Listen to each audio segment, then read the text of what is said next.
Mga bro, good news sa ating maritime security front. Sa recent state visit ni South Korean President Yoon Suk Yeol, pumirma ng Memorandum of Understanding (MOU) ang Korean at Philippine Coast Guard para sa mas malalim na maritime security cooperation. Pero wait, there's more. Kasama rin sa usapan ang posibilidad na bumili tayo ng Coast Guard ships mula sa South Korean shipbuilders.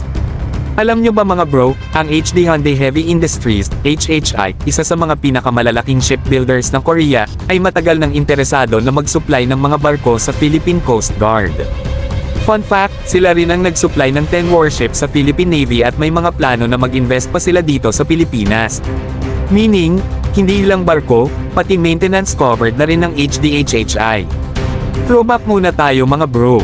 Dati, halos lahat ng malalaking barko ng Philippine Coast Guard ay galing sa Official Development Assistance, ODA, loans mula sa ibang bansa. Example yung San Juan at Ilocos Norte class patrol vessels, thanks to Australian ODA. Tapos yung Parola at Magbanoa class na ginagamit natin ngayon, Japanese ODA naman ang dahilan. Pati yung Silang at Boracay class patrol vessels, French ODA funded yan.